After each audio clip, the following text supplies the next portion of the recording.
let me bring in our hypnotist, Marshall Sylver. It's Marshall Sylver, ladies and gentlemen, the world's fastest hypnotist.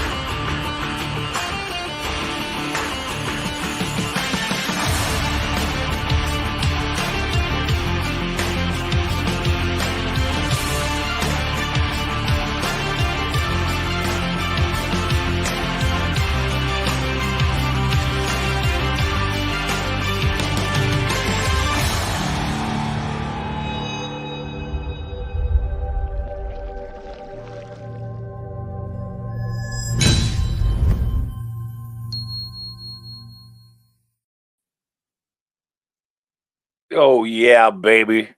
We are live. So glad to be with you right now.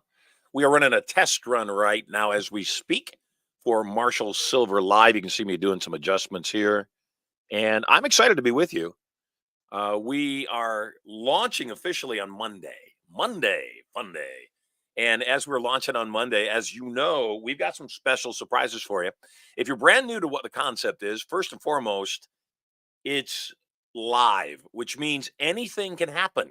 Good, bad, indifferent. Who knows? If it's going to go bad and going to go south, you're going to be the first to know. Secondly, though, even though we are only testing today and we're going live on Monday, 10 a.m.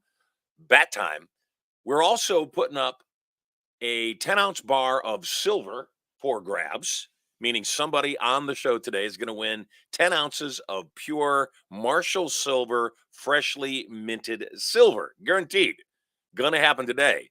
And at today's spot price, well, that's a minimum $300, probably more as spot prices change. In addition, though, I've also got a box. And the box has inside of it a secret word. If you say the secret word, you win $5,000 today. And starting next week, every day somebody doesn't win $5,000, guess what we're going to do? We're going to roll it over to the next day, and I'm also going to put an extra $500 in that kitty. It'll go up every single day until somebody wins it. So not only will we have very cool guests during the first hour of the show, we will also give you some really great lessons. We'll also answer your questions in the second hour when we enter the vault, and so much more. So today, what I want to talk about is I want to talk about a concept during today's test. Even though it's a test, I guarantee I'm going to teach you some good stuff called dry testing. So if you are on the show and you're watching this program right now live, I want you to know that I want to save you a boatload of time. I want to save you a whole lot of effort. And I want to show you how you can start making money in real time. First and foremost, write this down, dry testing. What is dry testing? Dry testing is being sure you're actually selling something someone wants. Don't waste your time selling things nobody wants. And don't waste your time in what we call non-TREs. Write this down, TRE, target-rich environment. What's a target-rich environment? A target-rich environment is what we call a would and a could. They would want what you're selling, and they could afford it. Would and could. Doesn't do you any good to have an audience that loves you and is flat broke. They're not buying. And if they're not buying, you're not in business. Second thing is not only would they be interested in what you're selling and have the money, that they could be moved now. So would and could right now. Would want what you're selling, and secondly, could afford it. You know, I love what we're doing. We're very excited about this broadcast, and I'm calling it a broadcast instead of a podcast because we'll be with you live every single day, Monday through Friday, when I'm not traveling, for 2 hours a day. And like I said, the first hour will be all content. The second hour will be taking your calls. Today's no different. Coming up here at the top of the hour, going to start taking your calls here in the studio. And hopefully you'll win $5,000 by saying the secret word of the day, or maybe even the pure silver. So back to the topic, dry testing. What is dry testing? Dry testing means I don't want to go through the effort of putting a product together that no one will buy. So how do I get around putting all my sweat equity into something only to find out people won't buy it? Well, let me tell you a little personal story. Many years ago, I was doing my hypnotic show. I was probably, I think, 24 years old. So it was about a year into the gig. And I'm working at a place called San Diego State University. down near San Diego. Great university, great people. And I'm working in a place called Monty's Pub, which is the local watering hole. And so, well, there we go. There's the background. In the local watering hole, I would do my show, and every single week we would sell out. We'd have 1,500 to 2,000 people in there every single week. Well, one of the things that I believe is if you've got some group of people together, if you've got eyeballs on you, then one of the first things you should say to yourself is, you know what? I should sell them something. And so I said, you know what would students need? Well, here's what students would need. Students would need to be able to comprehend information faster and also to be able to recall it instantly. So I put together a hypnotic course, and the hypnotic course was all about instantaneous recall. It was all about helping you to remember information very quickly. So cut your studies times by 80%. So I do the show, and I make the offer at the end of the show for $29. Come spend an evening with me. I figured maybe 100 people would respond. I'd make an extra $3,000. First night I make the offer, nobody responds. Next week I'm back, 1,500 people in the room, make the offer again, $29 training, nobody buys. Third week I go and I do the show. Show goes great. I'm getting paid for the show, but I've got, like I said, almost 2,000 people in the room, and I'm saying I should sell them something. And I make the offer, nobody buys. So I grab this guy that's been on stage with me every single week, great subject, loves hypnosis, loves me. And I said, why in the world haven't you signed up for this course? He had money. I could see him buying beer, for all his buddies every time he did a show. And he said the most honest thing to me. He said, I can't buy your course because it will cut into my beer money. Will cut into my beer money. Oh my gosh. I didn't know what to say. So what can I say? I didn't do the course because I discovered that students don't want courses that make their life easier. They want courses that teach them how to buy more beer. So at any rate, now I'm in the habit of saying something like this, and this is a great strategy for you to utilize whenever you're considering offering up a product, particularly an information product, but I'd say any product. In fact, we see this a lot with crowdfunding. You'll see on crowdfunding, somebody will have a product, they'll post it on crowdfunding, they'll run the ads. In fact, I just bought a product the other day that doesn't get delivered till the end of March. But I bought the product because I like the product, and they're not showing how many products have been sold, but as they're making their offer, they see the sales coming in. So my guess is if they put the product up for sale and they see the sales coming in and the sales don't, John, I see your post and I love that. John just says, I was suicidal after my divorce in the early 2000s. I saved your life. I love you. John, what you just made my day. A lot of people, as I've been talking about doing this broadcast live 2 hours a day, every day, 5 days a week, a lot of people have said that's a lot of work. And I would agree. And as someone who loves his personal time, it is a big commitment to me to commit to being here 2 hours a day for you. But John, you are the reason, you and anybody like you, that I have already spoken into your life and had the opportunity to impact your life in a powerful way. What you just posted, I saved your life. Thank you. That's the whole reason I'm doing this. Not about the fame, not about the money. Lord knows we're going to end up giving away more money than we make on this broadcast, guaranteed, at $5,000 a day up for grabs with the secret word. 10 ounces of silver guaranteed, going to be given away every single day. So thank you. That was awesome. Ricky J. Green, how many guesses do you get? Hey, that's a good question. So let me interject that because it's coming up on the screen in the questions, and then I'll go back to dry testing. So how the secret word works is, like I said, I have your secret word right here in a box. It is sealed. It is there. In fact, part of it just peeked out. If you're checking closely, you can see a letter in the hole there. But the secret word's in the box. If you say the secret word while you're talking to me in the second hour, you're going to win $5,000 cash. And so listen for clues. Listen for clues. Because I'm going to give you clues during this first hour as to what the secret word is. You got to listen for clues. That's all you got to do. So anyway, back to dry testing. Anytime you have a product, you do what they do when they crowdfund or when they make a pre-release offer. You put that product up for offer. But here's how I do it. Let's imagine I have a course, and the course is about how to have more sex.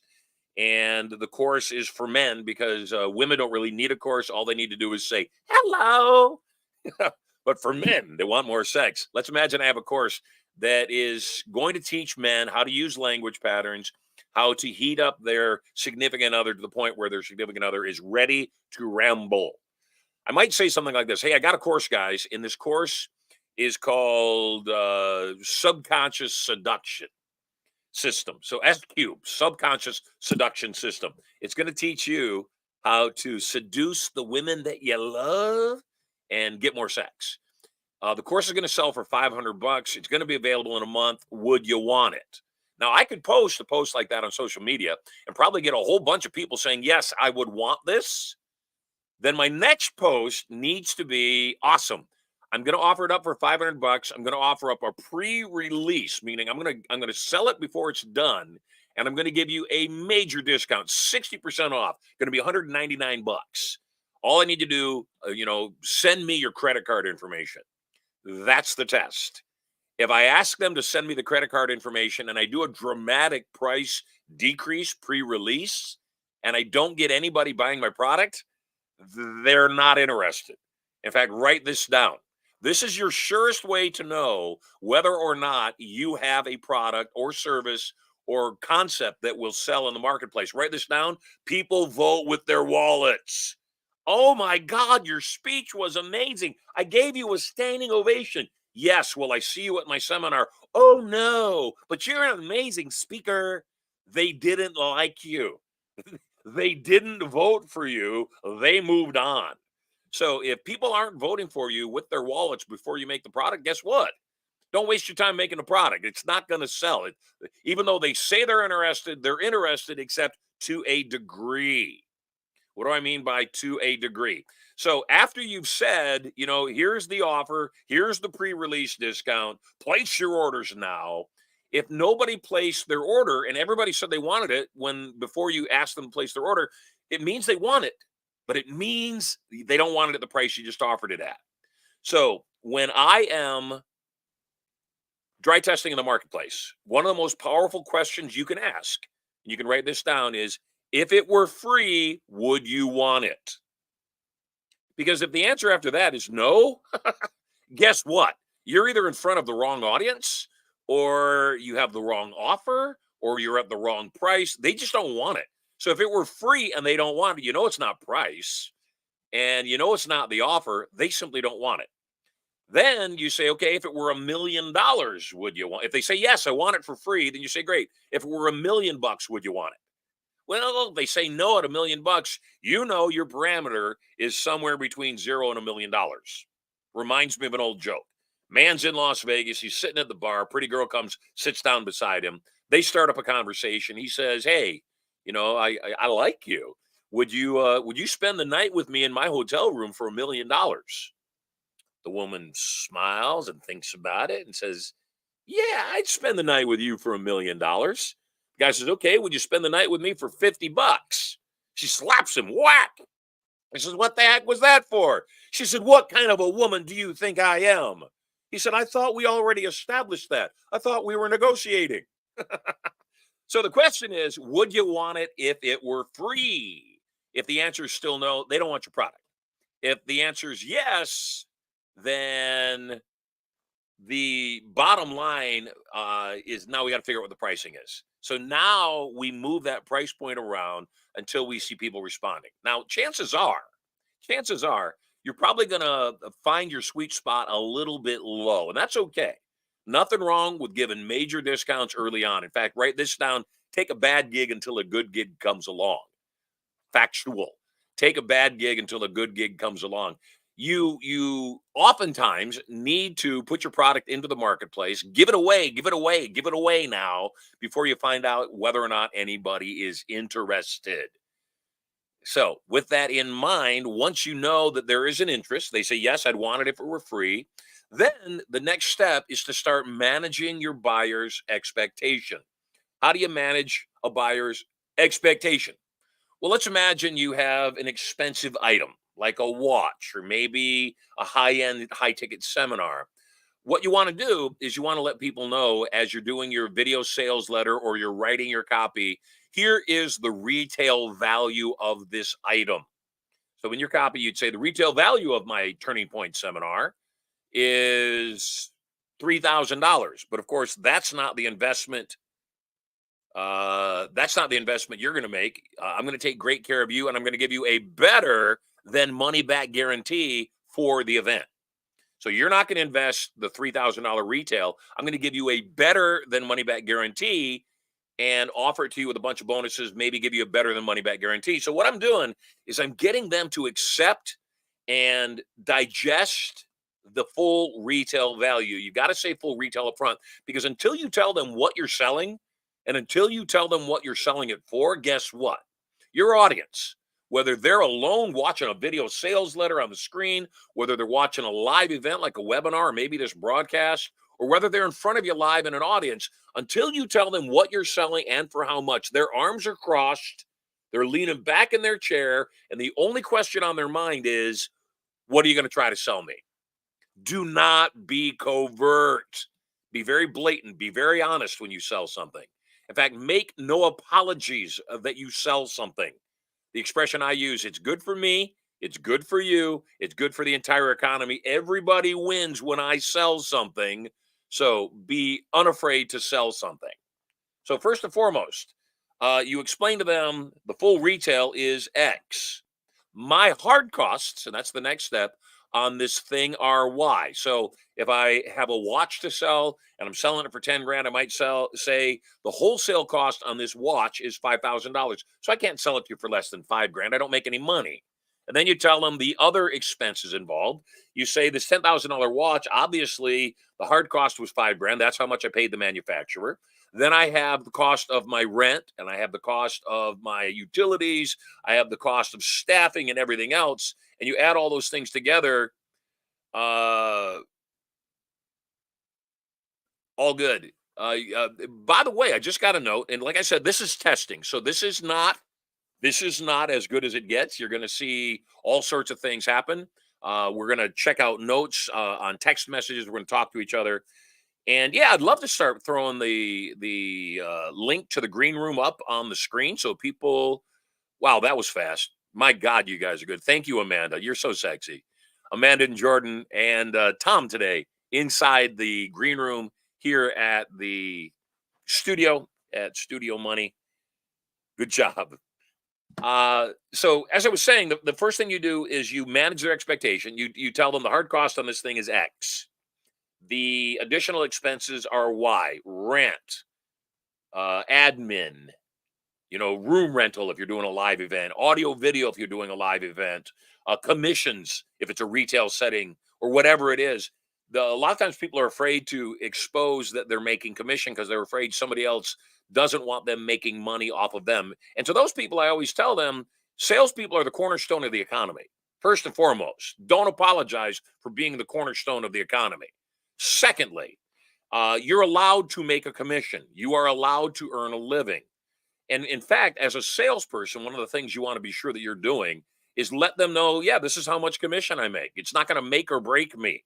One customer doesn't pay my rent. Although, if it's an expensive item, I want to make the sale and I want my commission, but making a sale to you isn't going to change my life. It's important for the customer to know that. It's important for the customer not to sense desperation. After you've number one, manage their expectations, told them what all of your expenses are. Then what you might say in your presentation, I'm going to give you the best possible value. I'm going to reduce it to as much as I possibly can and still stay in business. But here's the next point. I want you to write this down. Never compete on price, always compete on value. I'll say it again. Unless you're Walmart, and even Walmart can't do it these days with the advent of digital sales. Never compete on price, always compete on value. When you're looking at making more sales, always say, okay, what could I add to this that would add value? And remember, value is always determined by the buyer. Since the buyer votes with their wallet, value is always determined by the buyer. Something that they find valuable, you might care less about. You know, I'm doing this broadcast right now. We are here in a test run of the broadcast. In the next hour, at the top of the hour, I'm going to start taking your calls. The link is on the bottom of the screen, scrolling by. If you want to ask me a question on a first come, first serve basis, get into the green room. In the green room, you'll have an opportunity to uh, potentially guess what the secret word in the box is. And if you can just guess what the secret word in the box is, you could win $5,000 cash. The secret word in the box is always going to be something strange and unusual.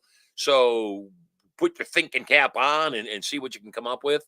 Ask me a question, and if you use the secret word during the time you ask me a question, 5 grand plus in your pocket. And if you ask the most interesting question during our time together, and your peers vote on you being the most interesting question in the chat, then you could also win 10 ounces of finely minted Marshall Silver.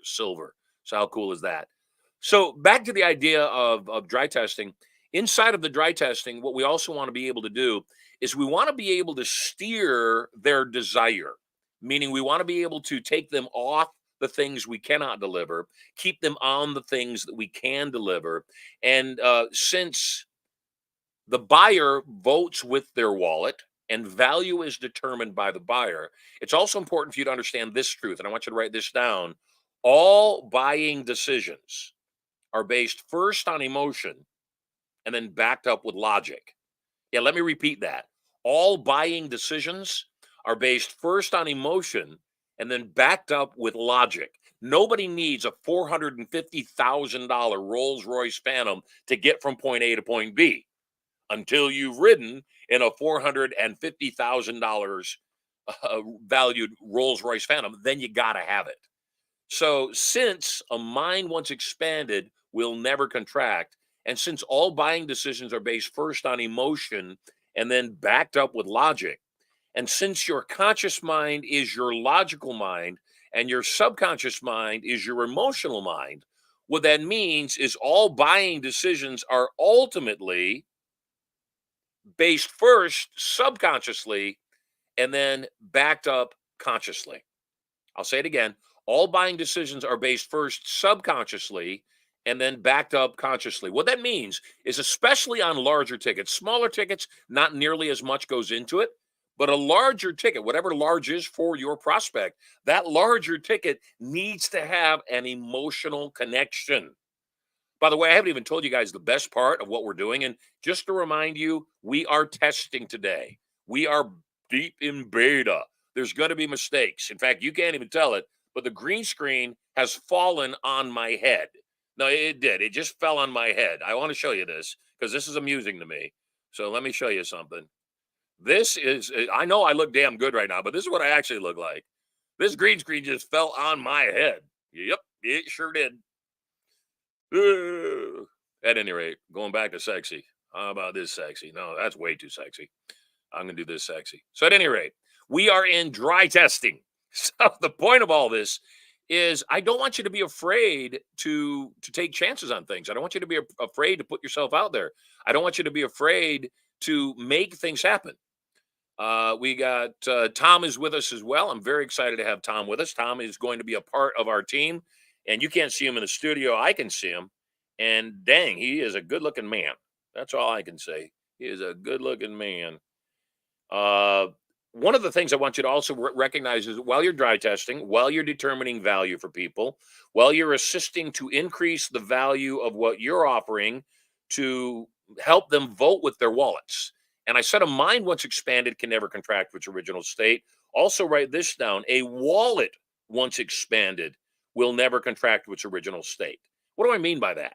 What I mean by that is once you get used to living at a higher level, you cannot live at a lesser level. I tell people all the time, we just got back from Alaska.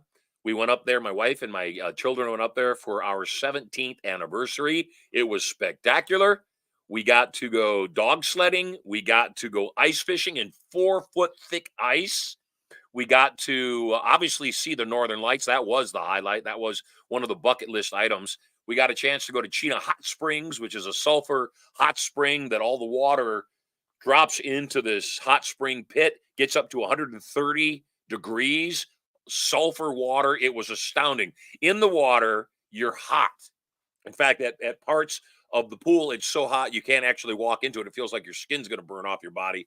But your face, when we were up there, was at negative 54 degrees. So it was 54 degrees below zero. So when I got out, even me, limited amount of hair, my eyebrows are frozen. Erica's got this beautiful tinge of gray silver throughout all of her hair. It was remarkable.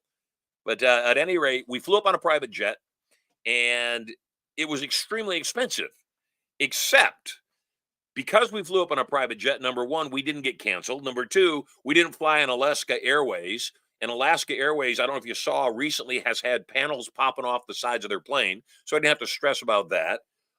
When we landed at a private airport. There was nobody else there. We were the only ones there. Didn't have to deal with crowds. And because we landed at a private airport, we ran into some challenges with the rental car company. They screwed us. They ran out of cars, and they desired to charge us for a premium car. And they were going to give us a basic car instead of the premium car that we'd already paid for. So we passed on that. And because we flew into this private terminal, the private terminal actually took care of our car. The woman behind the counter was very personable, cared about my family freezing in sub 50 degrees below zero weather. So she just gave us a car for free for the entire time. My point in all this is if we hadn't flown privately, it wouldn't have happened. Now, if I invite you to come fly on a private jet with me one time, you will like it. If you fly with me twice, you will like it a lot. If you fly with me 3 times, it will ruin you forever. You will always say, "Oh my God, this isn't private." So, first and foremost, if you want to be ruined, you want to join me on a private jet, type into the chat wherever you are. If you're on Facebook, YouTube, LinkedIn, wherever you are, type into the chat, "Ruin me. Ruin me, please." And I'm going to look. And every time I have open seats on the jet, I invite other people to come with me. In fact, on this particular trip, I invited my sister to come join me. And there goes my green screen. Yay! Interesting that we still have a semblance. Wow, it's off my head. Heather says, "Ruin me." Teresa says, "Ruin me." Lovely. Tony says, "Ruin me, please." I like the please. So at any rate, since a wallet once expanded will never contract to its original state, part of what I want for you is I want to keep expanding how you experience things. Karen says, "Ruin me." Bill says, "Ruin me." Tim says, "Ruin me." Stephanie, "Ruin me." Yes, I'm looking forward to it. Denny, yes, absolutely. So one of the things that I'm positive about you is we don't know the value of something until we've had that thing. So yes, very expensive to fly privately up to Alaska. Yes, would I do it again? In a heartbeat. Taking the kids along with me, them being able to sleep on the couch on the plane, us being able to take off whenever we wanted to, not worrying about the missed flights, all worth it. So I hear people say something. And the thing that I hear people say is that's too expensive or that's a lot of money. And so for all of you that say that's a lot of money, yes, I want to ruin you, Steve. Yes, I want to ruin you, Renee. Yes, Manny, I'm going to hypnotize people on this show. Yes, John and Sherry, I will ruin you too. Rosario, looking forward to it. The thing I tell everybody is it's not too expensive. It's more than you have. And how great will it be when nothing is too expensive? You see, millionaires and billionaires, they experience the world differently than paupers. Millionaires and billionaires, we don't ask, "Can I afford that?" We ask, "How can I afford that?" When we see something that we want, we don't say, "Oh, I can't have that because I can't afford that." We say, "How do I afford that thing?" And that's the biggest difference I see between people that get everything they want and people that don't. People that don't get everything they want, they just settle in and say, "Well, this is enough. This is enough."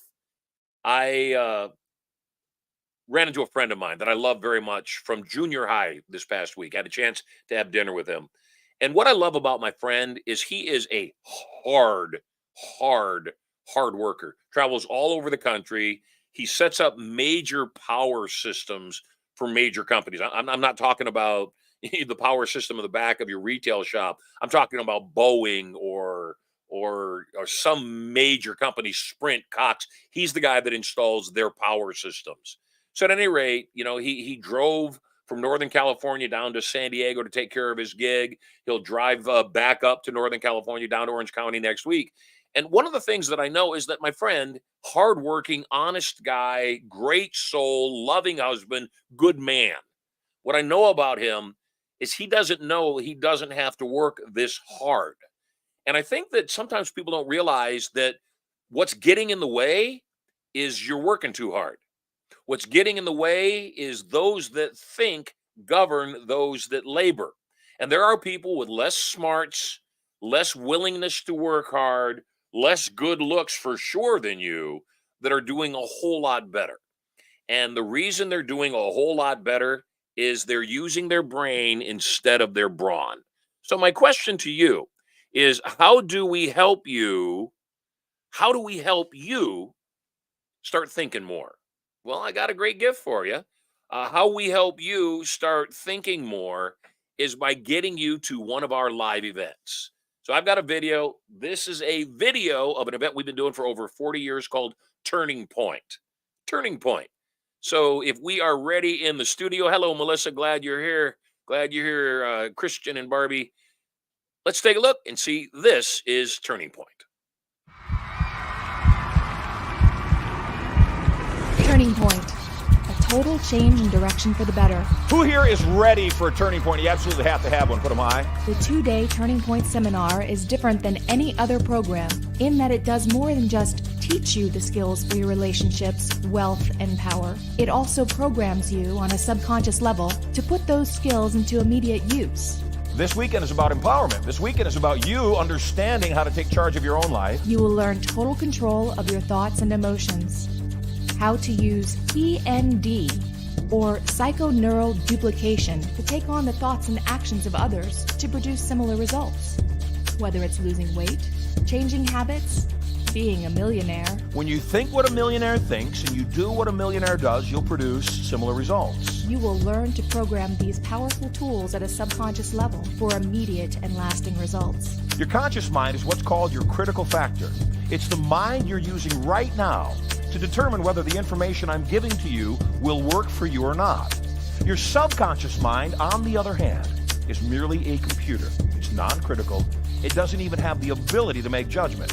So all trance, hypnosis, reprogramming is setting aside the critical factor of your conscious mind and non-critically accepting suggestions. And empowering. To make a fear vanish, you must experience it fully. As it helps you create your life exactly the way you want it. Bring your family closer. Find the love of your life. Create strategies for wealth. Learn irresistible influence and so much more. Because of the intimate nature of this course, seats are very limited. Register now before your life passes you by and there are no more turning points for you. Tens of thousands of people have learned this information and are using it daily. You don't get angry if you get fired from your job and you know that within 2 years you will be a multi-millionaire. It's your time. There's a way for you to win this game that is different than how you're doing it, and it works. It's your life. When you learn how to do that, you become more powerful, and power is for use. It's your turning point.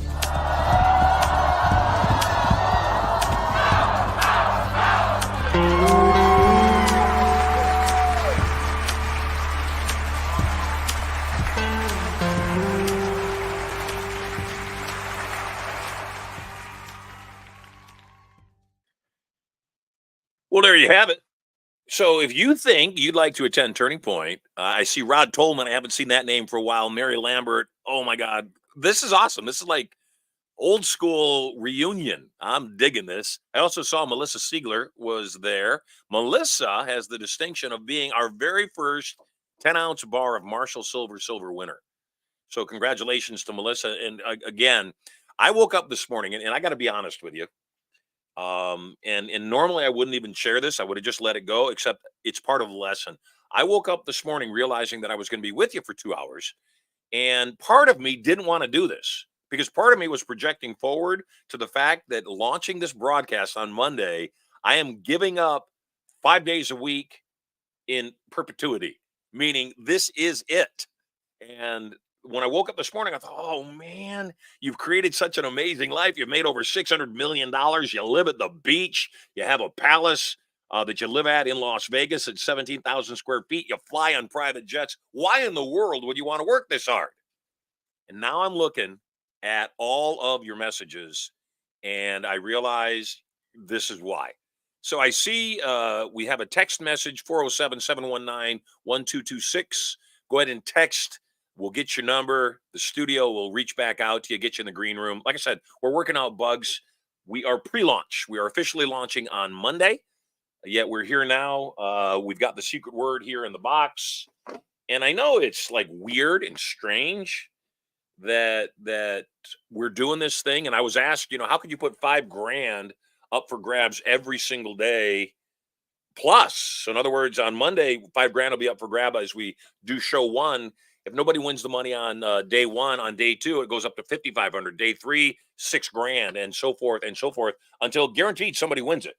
So somebody's going to do that. I know it's freaky, but somebody's going to win, and somebody might win today if you get through and make your call. Finally, last thing I want to talk to you about on dry testing is when you dry test something and you sell it prior to release, make sure your release date is solid.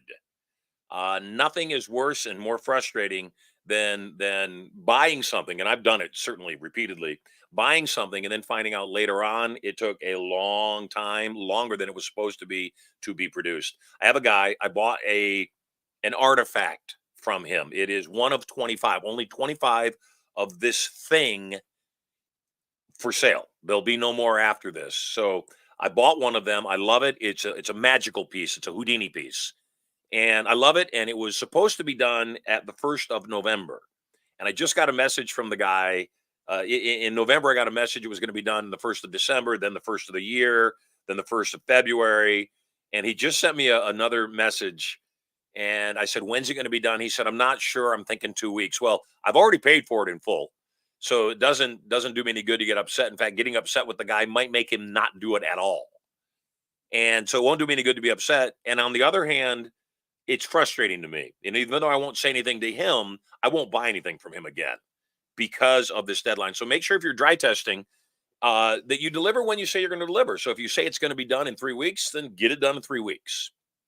And then finally, the last thing I want you to do as a person that is dry testing, and I was talking about, like I said, a product for guys to get the women they desire into bed.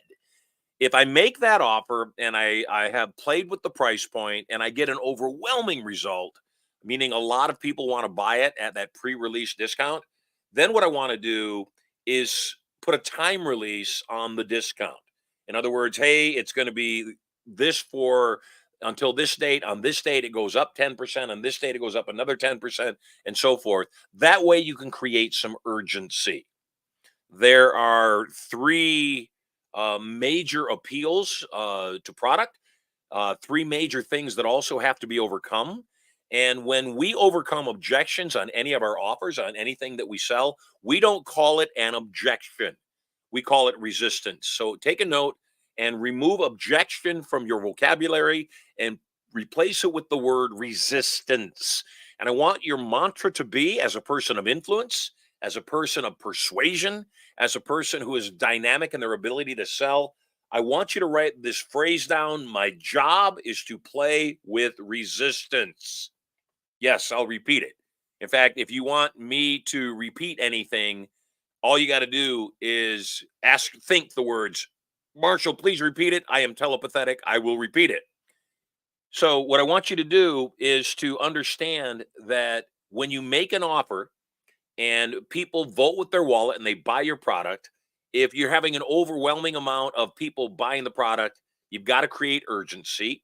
Urgency is created by either a time limitation, the discount is only good for X number of days, or it's created by an availability limitation. There's only 25 of this thing for sale. Once I have overcome the time, meaning it's only available for now, once I have overcome the limited availability piece, the final piece I've got to overcome, of course, is money. And it's not what something costs that matters. It's what something is worth that matters. It's what something is worth that matters. So I didn't tell you about the last thing. I was about to tell you about one more element of this show that's launching on Monday. Like I said, we are in beta. This is a test run. You're going to see mistakes. You're going to see, stuff come up. Tom Golly is going to be in our studio running things today. I've got Amanda and Jordan helping me out with everything. We are in beta right now.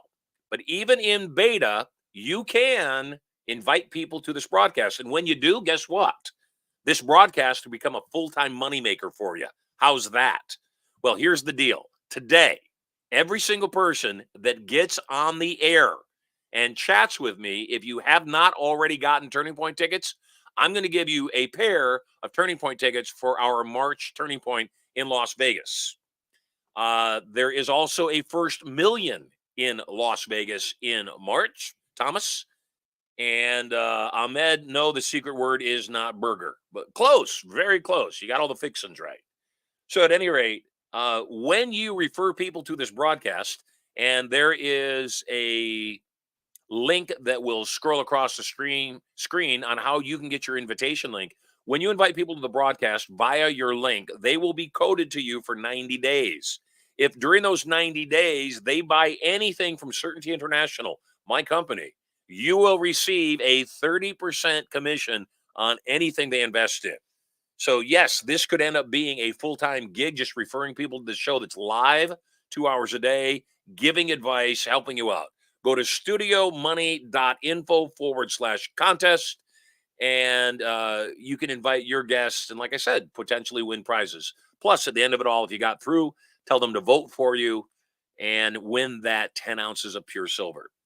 So back to you and yours. As you're making an offer while you're doing your dry testing, when do you know to roll out? Well, you don't roll out unless you've made at least a sale, preferably enough sales to cover the cost of your rollout. There's always a market for the very best of something. Yes, there's always a market for the very best of something. Donald Trump said this just to piss off some people. You build the best property on the best location using the best materials, and there is always someone who wants to buy the best. Once again, I said earlier in this broadcast, never compete on price.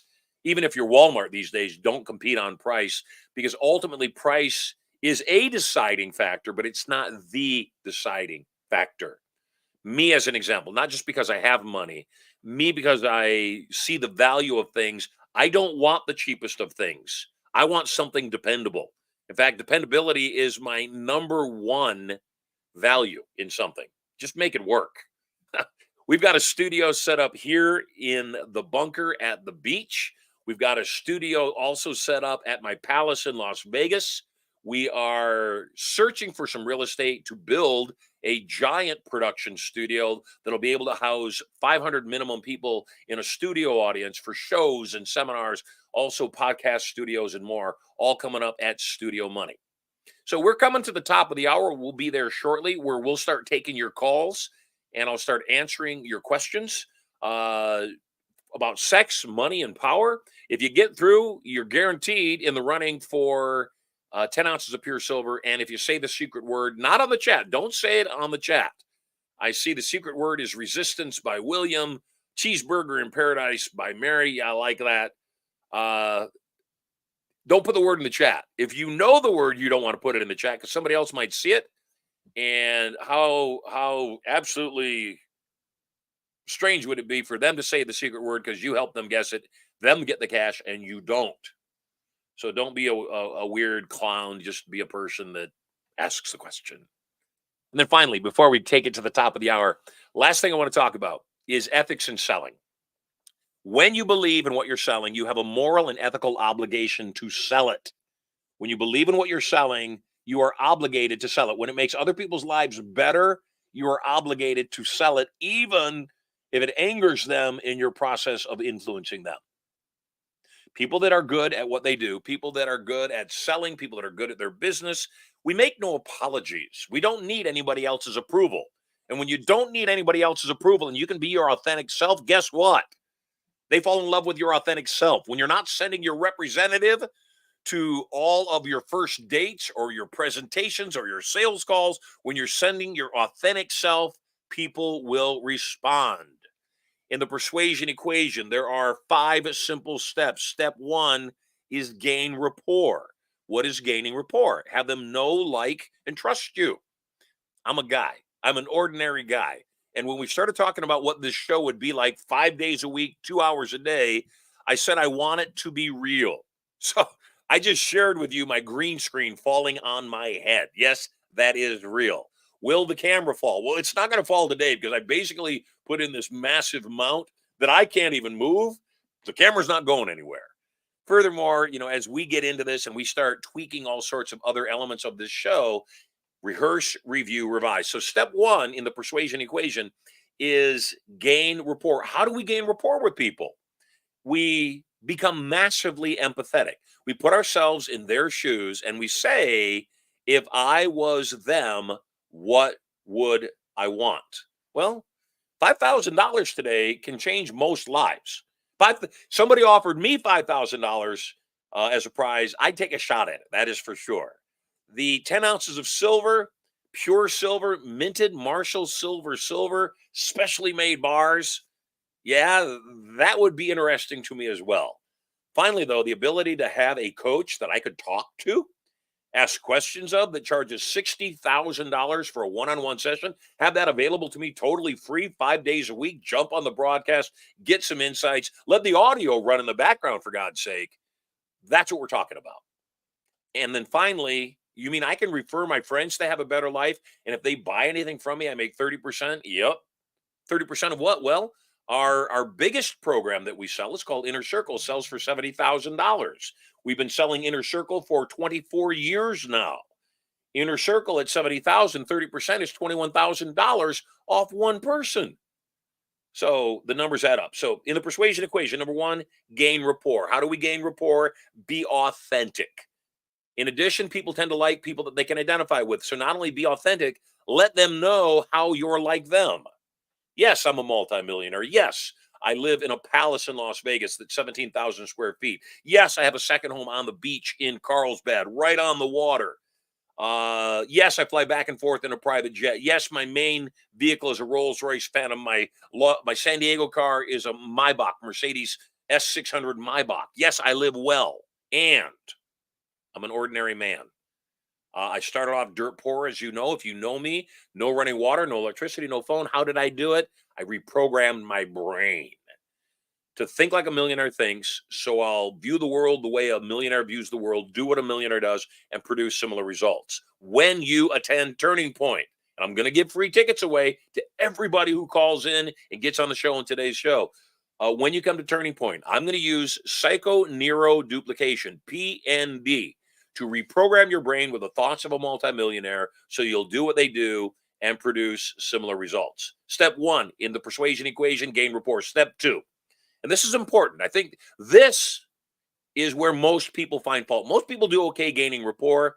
They know that the other person has to know, like, and trust me in order for me to sell to them. The second point, though, they don't do. And here's what the second element of the persuasion equation is: elicit their outcome. Find out what it is they want. The show's passive.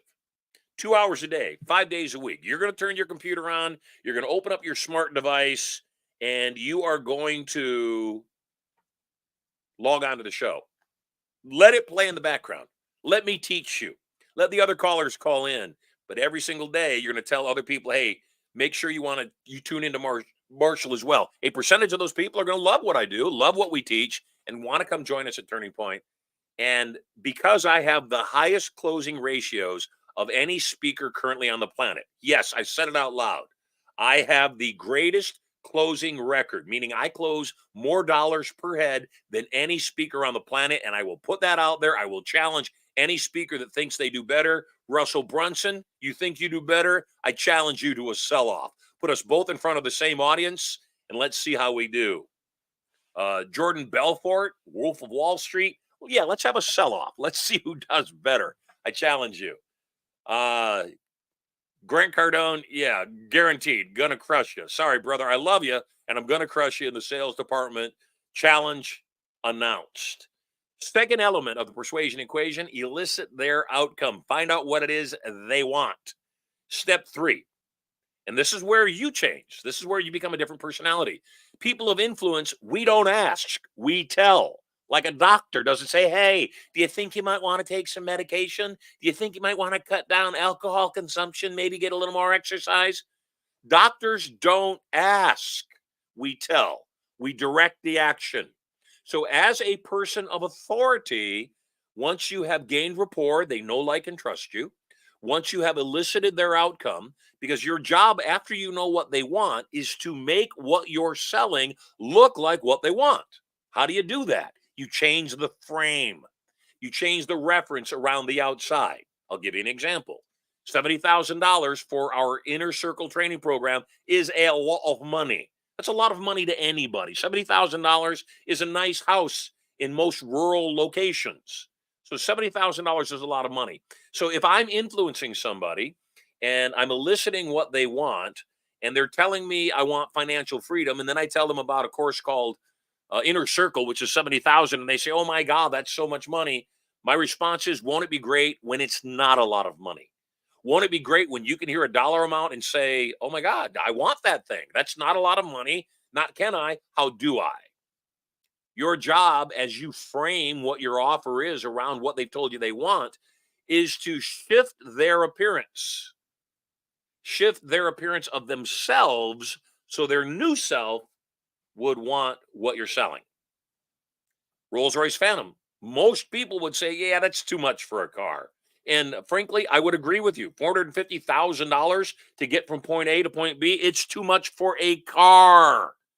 So I've got to change the frame. I've got to turn the Rolls-Royce Phantom into more than a car. How do I change the Rolls-Royce Phantom into more than a car? How do you change anything into more than what it is? Understand the investment in that thing is not the dollar value. It's the value of impact in that particular person's life. So I'll use the Rolls Royce as a continued example. Yes, $450,000 to buy a thing that takes you from point A to point B is too much money. And being able to say, I drive a Rolls Royce Phantom has value. Being able to pick up your client from the airport that they flew in commercially, dirty, is worth money. It's a value. Being able to just pose beside your car, put it on social media is a value. By the way, and I'm not going to tip all my cards today, I am also going to be giving away my Rolls-Royce Phantom. It's up for grabs, as is a brand new Mercedes-Benz sedan or GL up for grabs. All those details to come, more on Monday. So if you'd like to find out how you can win my Rolls-Royce Phantom, it's used. It's got 22,000 miles on it. Other than that, it's perfect. Or a brand new Mercedes-Benz sedan or Mercedes-Benz SUV, all up for grabs. All going to be happening on Monday. Today, though, still the secret word of the day in the box at my feet. You could win. It wouldn't be so odd that you did that. All good. Step 4 of the persuasion equation. Number 1, gain rapport. They've got to know, like, and trust you. Number 2, you must elicit their outcome, because your job is to frame what you're selling and make what you're selling look like what they want. Step 3, give them a directive. Tell them exactly what they need to do. Click the link. Go to the landing page, race to the back of the room, pull out your credit card, pull out your cash. If you have 2 forms of ID, you've got to be very specific about what your action is. You've got to tell them what to do. And Brooklyn, I love you too. And then finally, step 3, give them a directive. Step 4, and this is important, the only reason, you can write this down, the only reason a person ever says no is they fear a loss. They think whatever they're going to give to you, whether time, money, effort, presence, whatever it is, they think whatever they're going to give to you is more valuable than what you'll give back. So step number 4 is play with their resistance. Give them more information. If they still resist you after you've told them what to do, give them more information. I know a $450,000 Rolls Royce Phantom is way too expensive. It's a lot of money to get from point A to point B. My Kia, my Toyota, my Honda will all do just fine, and they're fine vehicles. In particular, I happen to love Honda and Toyota as brands. They're fine vehicles. The distinction, though, is that picking somebody up at the airport in my Toyota 4Runner is not going to impress them. Picking them up in my Rolls Royce Phantom says something. So step number 4, play with their resistance. And then step 5 of the persuasion equation, give them more information. It's that simple. Gain rapport, elicit outcome, give a directive. If they say no, play with their resistance, give them more information, give them a new directive. Rinse and repeat steps 4 and 5 until you GTFM. Get the freaking money. So, by the way, I had a couple people in the comments comment about the challenge I just issued. I had no intention of issuing that challenge. And yes, Mars, the recorded replay will be available.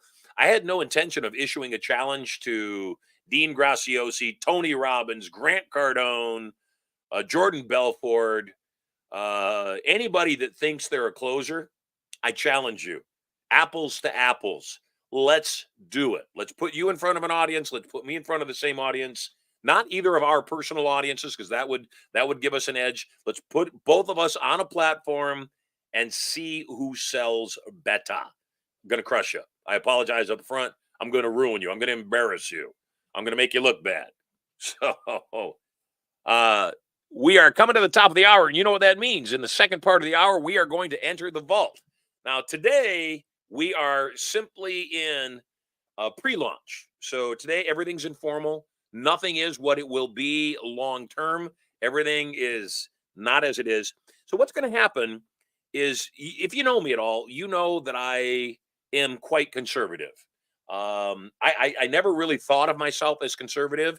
If conservative is, I love my wife. If conservative is, my children know what gender they are. If conservative is, I am positive the election was stolen in 2020.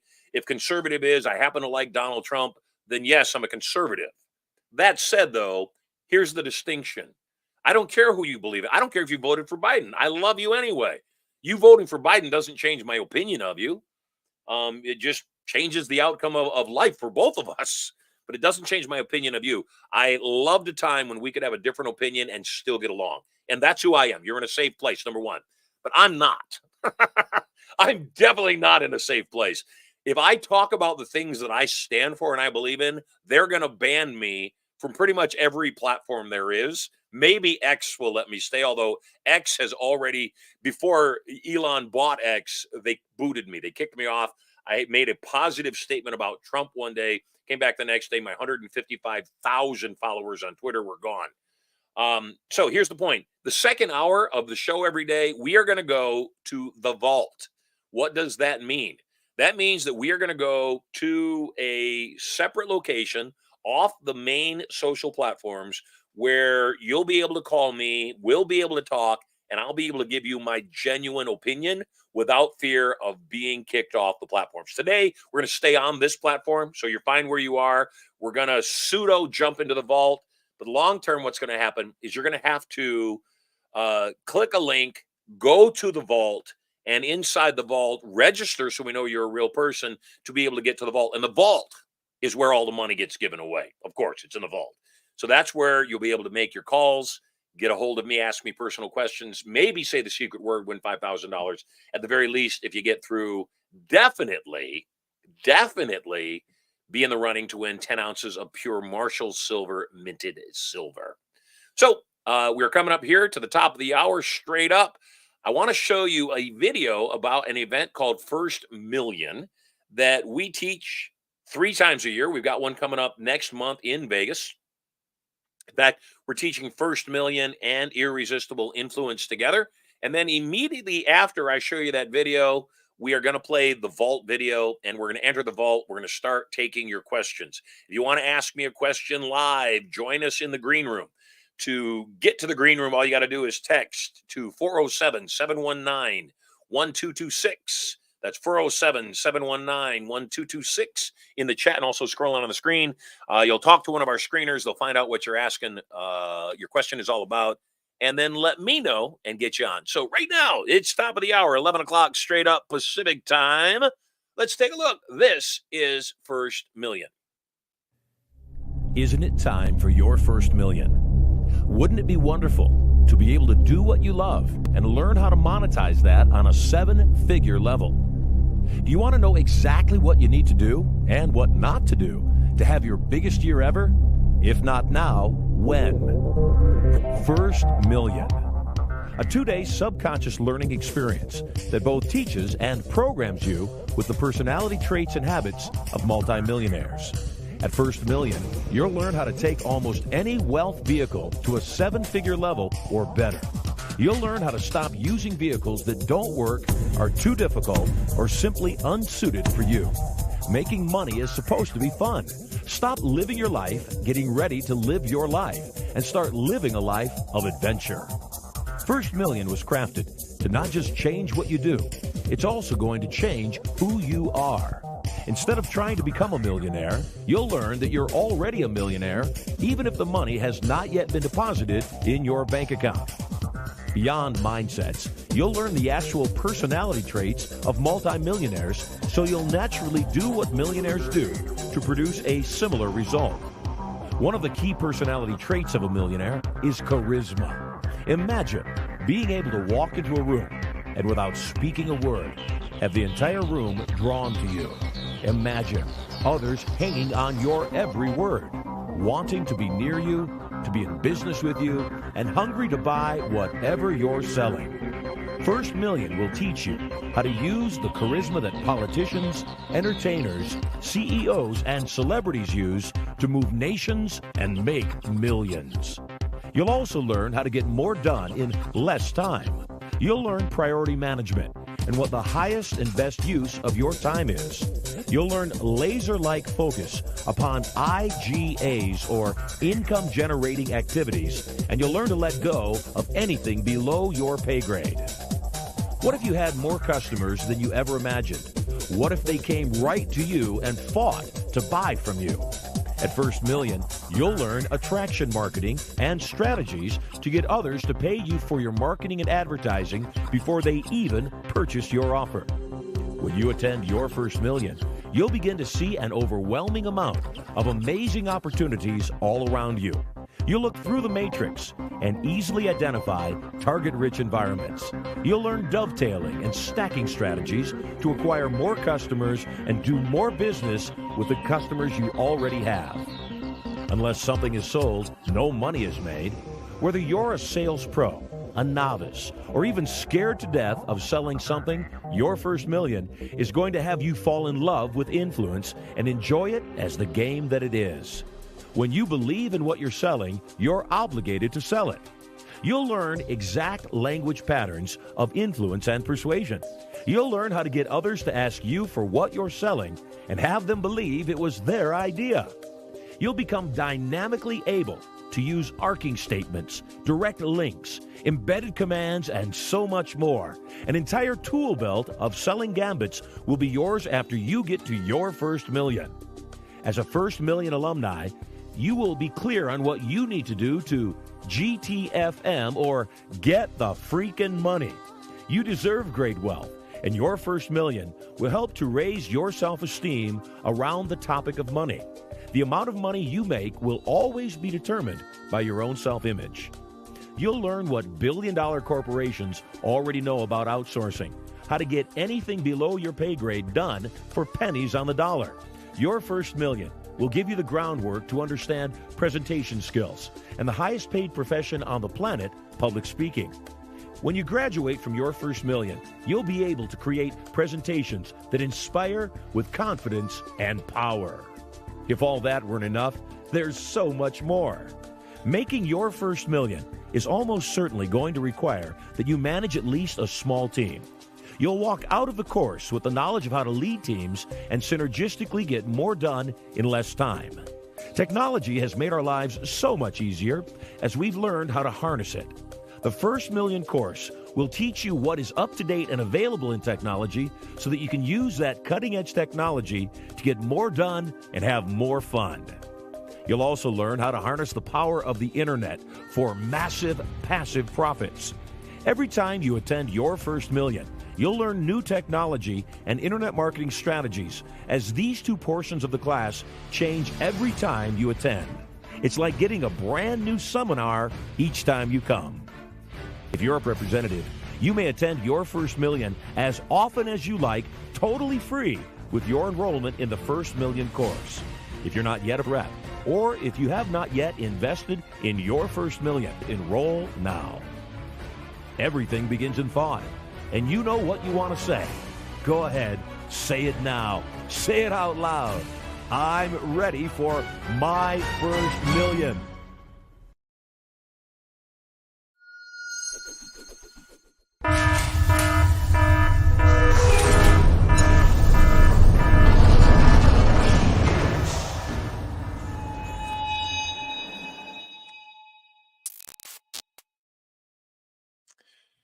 And we are back for the second hour of Marshall Sylver Live, and this our beta test. Glad you're with me. And what's exciting about this hour is I'm going to start taking your calls, answering your questions about sex, money, power, pretty much anything you want to talk about. And you might win $5,000 in cash. Inside the box is a secret word. And the secret word was hinted at repeatedly during our first hour.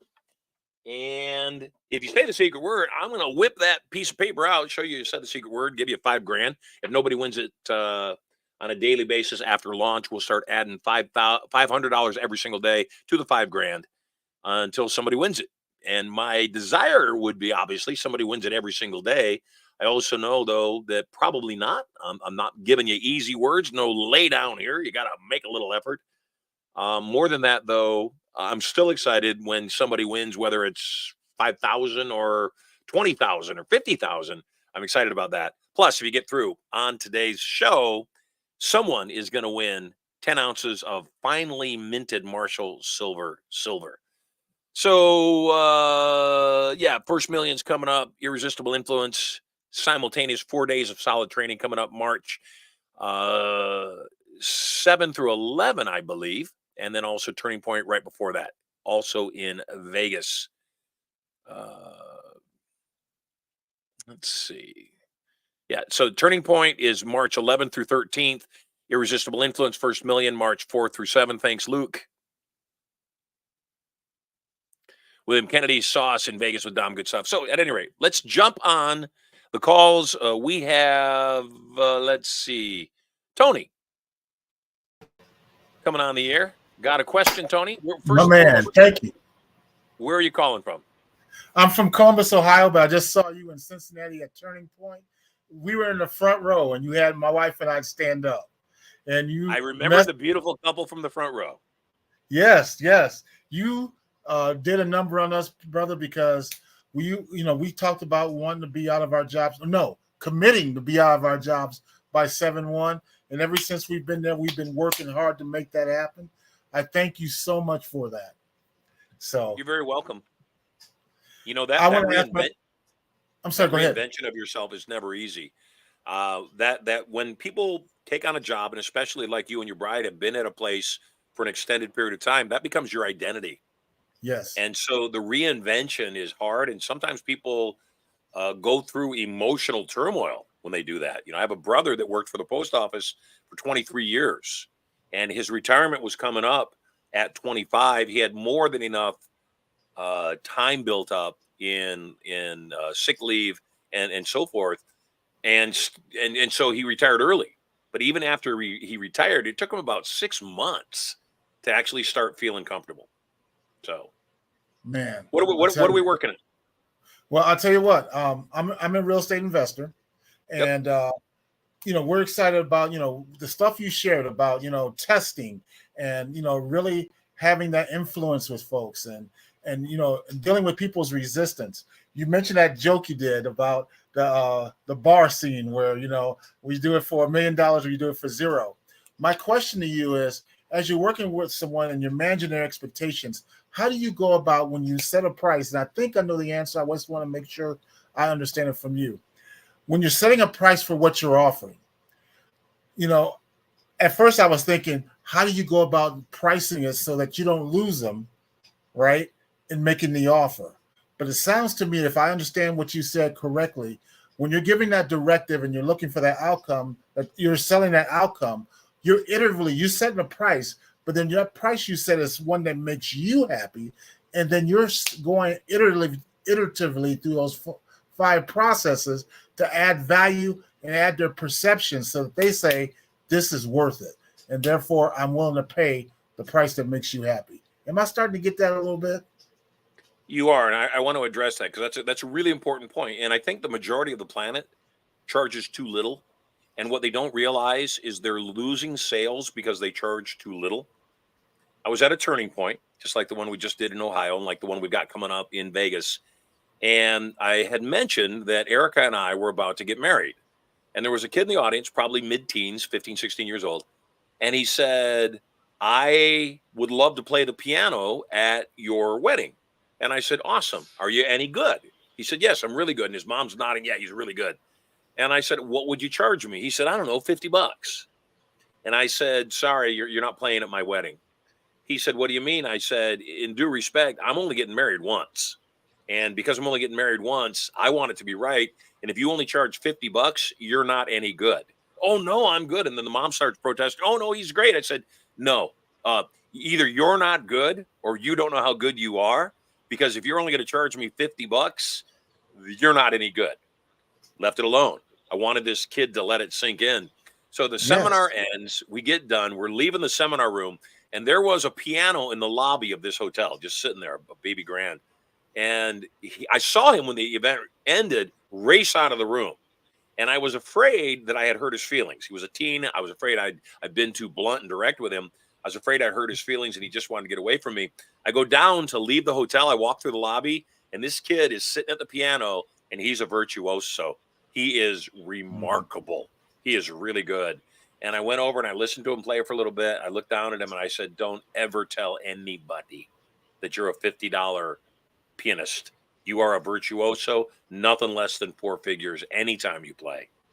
He contacted me about 6 months later, and he was giddy. I said, "What's going on?" He said, "Marshall, I make $1,000 now for going out and playing the piano, and I've got more gigs than I ever had at $50. I said, "Yes, you were losing sales because you weren't charging enough." So that He wasn't being authentic with himself. Well, he wasn't charging enough because there's a perception also attached to that price point. Turning Point is retail $3,000.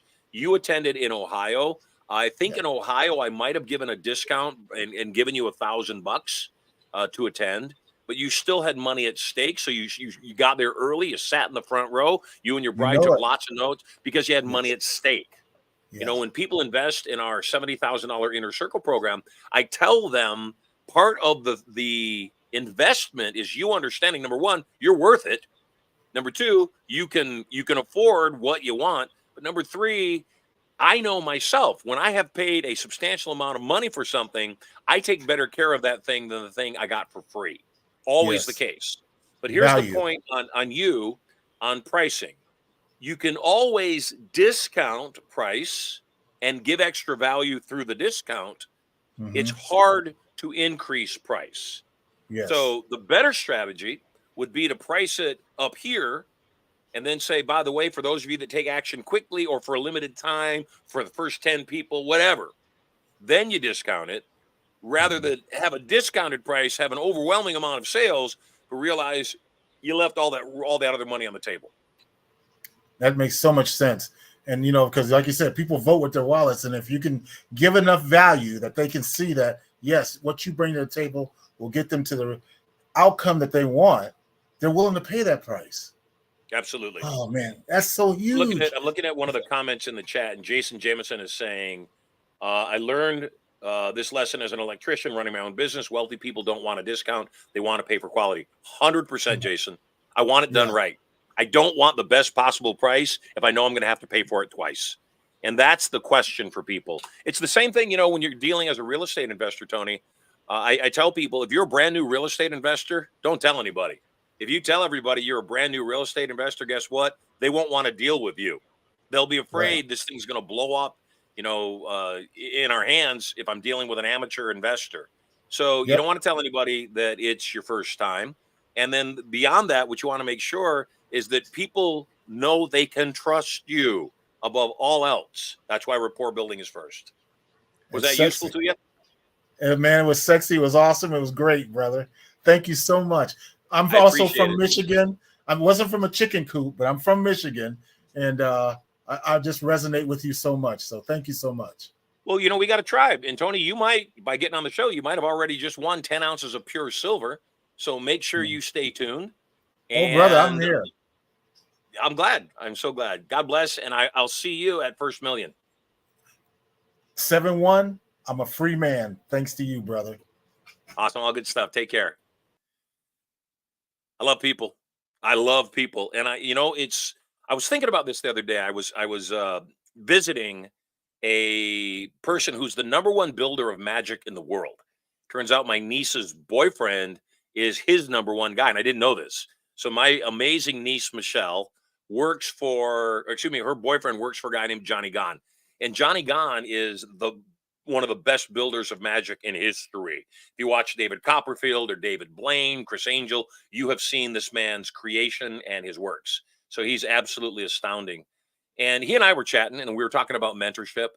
And I had a man when I was a young man. I moved from Michigan to San Diego when I was 14. I got a job for a man named Chuck Martinez. Chuck is the guy that reinvented Halloween. And we were talking about different people in the business, and I don't know how Chuck's name came up. He's the president of the Magic Castle, where Johnny Gahn's going to be performing at very soon. So maybe that's how it came up. When John mentioned Chuck Martinez's name, I said, Chuck Martinez, of all the people on the planet, short of my mother probably, and maybe even more than that, as much as I love my mom, out of all the people in my life, Chuck Martinez made a bigger impact in my life as a mentor than anybody else. I watched him struggle. And then with one idea to transform Halloween, go from being broke to having $60 million in his bank account inside of 5 years. And when I watched my mentor, Chuck Martinez, do that, what I realized was all of us, you, me, everybody in the world, we are one idea away from $1 billion these days. One idea away from $1 billion. And that's the first thing you've got to accept, is that you have that idea inside of you. It's in the ether. It wants to be released. It's waiting for you to let it go from the vault. And so what I want you to do is keep, number one, remembering you are one idea away from $1 billion. And number two, you got to throw noodles against the wall and see what sticks. Doing this broadcast, my main motivation in being with you is to become your Chuck Martinez. My desire would be, just like somebody said in the chat, you saved me from suicide. You saved my marriage. You made me I want to be that guy. I selfishly want to be the man that helps you get everything you want in every single area of your life. Hey, speaking of people that I love, in the studio, Tim is with us. He is an Inner Circle member. Welcome to the show. And I am looking forward to answering your question. Tim Kehan, welcome. Hi, Marshall. How are you? I'm always awesome, man. How do I pronounce Great to your see you last again. name? My last name is pronounced Kyogan. Keogan. I knew I had it wrong, so Keogan. Welcome to the show. Where Thank are you you. calling in from? I'm here in Ohio today. I'm Irish, but I've been living up here in Ohio for the last 6-7 years. And also, I attended Turning Point at the same time as Tony did in Cincinnati. So that's where I met you first. And it was a great experience. I enjoyed it thoroughly. And I was so happy to meet you. Yeah, it was amazing to meet you and your wife. And then you and a couple other guests jumped on the private jet. We did. You did. And I want to give you compliments, you and everybody else that jumped on the jet with me. You guys meet me at Turning Point, get to know me there, learn all about what we do. I have an Inner Circle starting literally 2 days later. You jumped on the jet on the last day of Turning Point, flew from Ohio all the way to San Diego with me. attended the Inner Circle event here at the Beach House, which was rare because we don't usually hold it at the Beach House. It is my intimate, it's my private setting, and I like being private here at the Beach House. You guys came out though, and it was a remarkable Inner Circle. Phenomenal people, great stuff. And I'm glad you're a real estate investor. What's your question? Okay, so my question is, when it comes to time management, I've got a problem. I mean, I always had a problem. And my question to you, Marshall, is how do you personally decide on what's a reasonable time frame to reach your objectives? Ask me that one more time.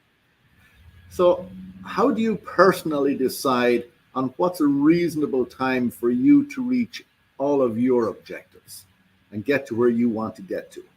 That was awesome. That is such a good question. I'm watching in the chat and I'm seeing some people say, I've got these ideas. I'm not sure how to execute on them. And we homeschool our kids. And obviously you met Sterling, Maximus, and Prosperity. Phenomenal human beings. We homeschool them. And Erica and I, when we decided to homeschool the kids, we went through a bunch of curriculums. And unfortunately, most of the curriculums were too much like, in my opinion, too much like regular school, too much like traditional school. And the reason that I say too much like traditional school is, in my opinion, those curriculums were filled with fluff. They were filled with things that would be taught in public school just to keep a kid in a seat for 8 hours a day. And so that wasn't for us. Too much wasted time. And I said, no, the whole point of homeschooling is to not waste their time. So we practice something called child-led learning. What is child-led learning? It means the kids tell us what they're interested in. So Maximus tells us, as he does, I love baseball. Now that I know Maximus loves baseball, now I can frame, just like we were talking about, I can frame all of his lessons to relate to baseball. So whether it's artwork that he's doing that has baseball as a subject, whether it's statistics that he's doing as he's learning about math, or whether it's biographies about Ty Cobb or Babe Ruth, for his English studies, we find child-led learning. So the answer to your question, you said, how much time should I give myself for the outcome of my objectives? Twofold. Number one, yes, I want to put a time limitation on things. I want to say by my birthday, when I'm 65, I'm handing Erica $1 billion check.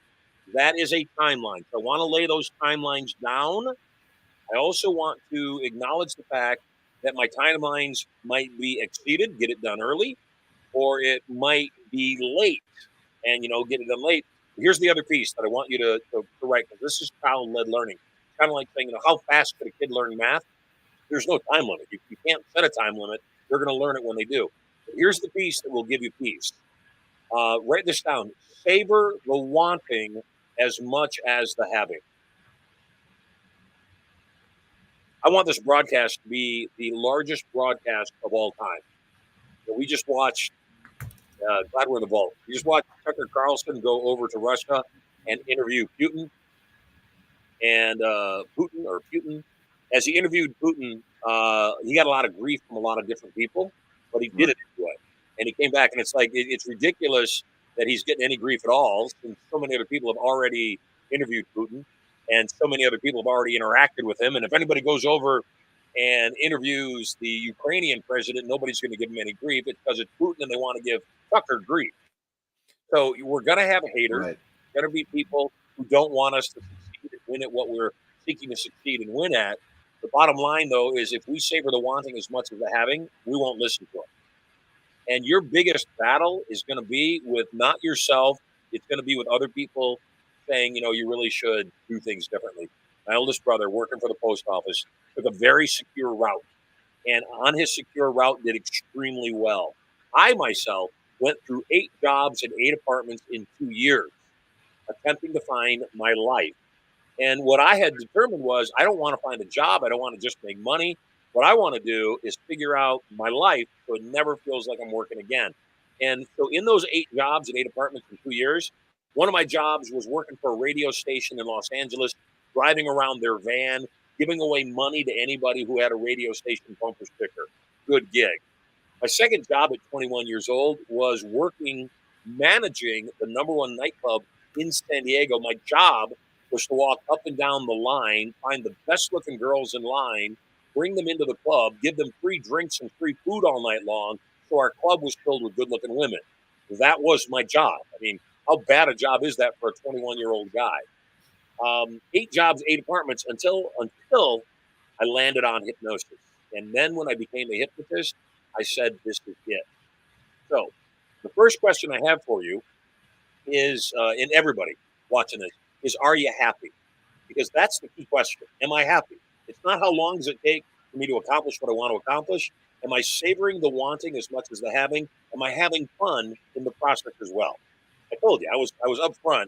I had a doubt when I woke up this morning. First thought in my brain was, crap, you're committing yourself to 5 days a week doing this thing, Marshall, and you're launching it on Monday, and this is where you're going to be every single day. Do you really want to do it? And that's how I felt. And I know there's a lot of people that are working on the things that they want to do, yet the moment they start doing them, crap, this is so much work. It's always more work in the beginning, as you know. You have, and I encouraged you at your inner circle, you have a process. You do deals that net on average about $50,000 per transaction. That's what you shared with us. Sure. And I want to remind you, when you shared that in your inner circle, every single other investor in the room said, teach me what you're doing. Right. So it took you a while, though, to figure out that formula. We're buying houses in this price range. We've got to be able to buy them with this much equity there. We've got to have this much in repairs, whatever it is. You have the equation down. Right. So now we know we can get a property for $50,000 of profit inside the deal. We figured out how to create that $50,000 in equity for profit in the deal. Now the question is, rehearse, review, revise. How do I make it that I can do that 19 times out of 20? 95% of the time, that deal happens every single time. If I can make sure that, because you're going to lose. I don't care how great your formula is. I don't care how good an investor you are. You're going to lose from time to time. And if you're going to lose from time to time, you need to put that into the mix, into the math, and make sure you got it. But once I know that, then the question is 2 words. And these are the words everybody should be writing down: scalability and saleability. When I understand scalability and saleability means, how do I cookie cutter this? I have some real estate investors that came to me. They're doing well, making a few $100,000 a year, except they wanted to scale it and make millions. I said, we need to figure out how to get you out of as many decision-making processes as possible. First decision-making process, what house do we buy? How do we get you out of that process? We define very clearly, here are the parameters for what I invest in. 20% minimum equity in the property, in this price range, in this area, maybe even a particular type of house, because you have 2 finishes, maybe a third option that you finish every single house that you rehab. That makes sense? Yes, absolutely. So if you have if you're buying, traditional styled houses in the Midwest, you have a finish A, you have a finish B. Every house gets a finish A. If the layout of the house isn't suitable for finish A, it gets finish B. If it's not suitable for B, on a rare occasion, finish C. But that way, your people that are out finding properties for you can say, okay, this property fits that criteria and it fits a finish A. Or they say this fits all the criteria, but it won't quite finish A because of the layout of the bathrooms or the walk through the house. Then they say, okay, finish B. Now your builders, your contractors all know, all right, this is a stamp for finish B. I go to Home Depot, I buy, this, and this. I've got all the materials to redo the house. That's what you got to do. And then, so that's scalability. Saleability means you've got to figure out how to get you out of the equation. You have to figure out how this thing that you're building is a business and not a promotion. We talked about this in your inner circle, that, most speakers have a promotion. They're not looking forward to a time when they are not a part of the mix. Even this broadcast is just a promotion. It's not a business, which is why the studio is called Studio Money. And long term, other people will be on this broadcast 24/7. In fact, you might even be on this broadcast at some point, not as a guest. You might be on this broadcast as one of the talents that say, hey, in this hour, I want to teach you real estate strategies that are working now. Right. In that way, you're teaching, we've got the audience, they're listening, they're getting strategies. They tune in to the Studio Money Network, studiomoney.live whenever they want to, and 24/7 get great content. And then long term, we'll do the same thing with the other talents too. You will also give away a bar of silver for the most interesting call, and depending on where the call is, may even have that cash prize secret word up for grabs when your show's running. I hope so. So back to your basic question, how long should you give yourself to succeed? Give a target and then savor the wanting as much as the having, and make sure in the process of getting to that target, you recognize some is better than none. The green screen fell on my head today. The camera, because I changed the mount, is fixed mounted. I can't reach out and physically move the camera up, which I need to, which means today I got to keep slumping in my chair to make sure the camera's hitting me properly on the green screen behind me. All these things go into play. Rehearse, review, revise. I told you at Turning Point, put out crap, then put out crap 2.0. It worked just fine for Microsoft. It'll work just fine for you. There you go. Awesome. As always, Marshall, I enjoy listening to you. You're an absolute inspiration. Thank you. You are completely loved. I'm glad you're here. And your question was interesting. Good question. Stay tuned. Tell your friends to jump on the chat and vote for you. And you might just win the 10 ounces of Marshall Silver, just like Melissa from your inner circle did previous broadcast. All right, friend. Take care, Tim. Take care, Tim. Bye now. People are cool. People are really good. Good questions. Yeah, I think that so many times people get overwhelmed in their process of getting stuff done, and they don't feel like they're getting anything done. They don't feel like they're getting any closer. I'm thrilled that we already have, I'm looking at the tally, we have just under 100 people on this broadcast, and this wasn't announced. We didn't advertise this. I think we sent out one email, and I didn't want a lot of people on this particular broadcast because we're testing, and I knew that things would go wrong, as they have, in addition to the green screen falling on my head and other stuff. But you've got to be willing to fail forward fast. You've got to be willing to not expect things to be perfect. So we've got Barbie wanting to jump on. Barbie, in the chat, let us know what you want to talk about. And while we're finding out what it is you want to talk about, Barbie,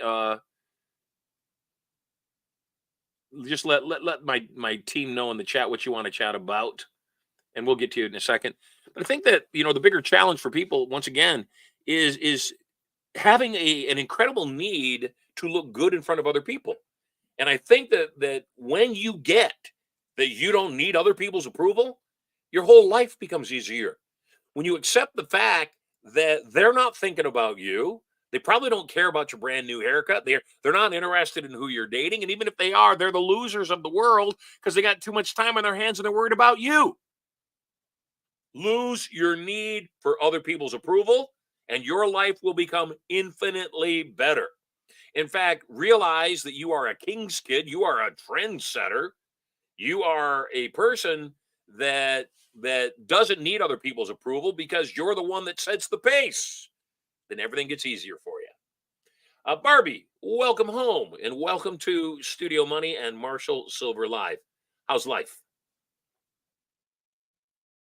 Yes, you're live, Barbie. Hi there. I'm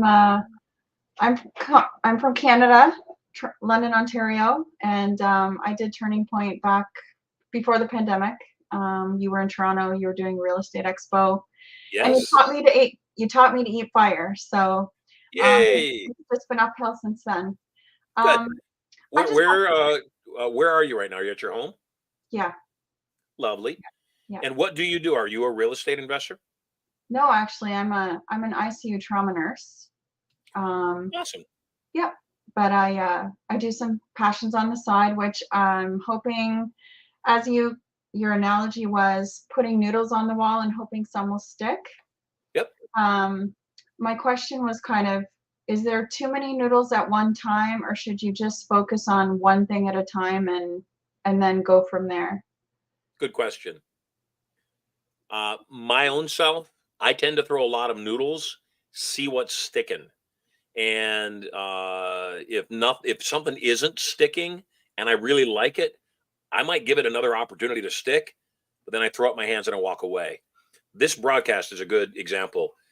11 years ago, 2013, I launched something called the $1 Million Training Network. And because of how we set it up with all the cash giveaways, we were giving away $1,000 cash every single hour. The show was live, and it was live 2 hours a day. I gave over $350,000 away in the first year. The challenge was in 2013, nobody knew what a podcast was. And so we were ahead of our time. And certainly very few people were broadcasting live. Even these days, very few people broadcast live. Most podcasts are pre-recorded. And of the thousands and thousands of podcasts that are being recorded, I would go on record by saying 98% of them have no quality content. There's nothing there. And unfortunately, they were told, start a podcast. It's going to be great. Because they're not able to get an audience because their content is just okay and not really unique in any way, and they're not doing anything unique on the podcast itself, they might have 10,000 downloads. They've got no listeners. Mm-hmm. And so one of the things, once again, I tell people, Barbie, and this is the great question, is are the noodles you're throwing for you, or are the noodles you're throwing for other people? I see Mars just posted that he had won $1,000 on the broadcast. Yeah, 350 people did. So a lot of people won cash, and a lot of people are going to win cash on this broadcast too. So you throw a noodle against the wall, and if it sticks, you elaborate. If it doesn't stick, be willing to let your ego let it go. When I went off the air with the $1 Million Training Network, we had 30 to 40,000 people a day. And today, like I said, we have under 100. It went off the air because the streams couldn't handle it. We just kept crashing the streams in 2013.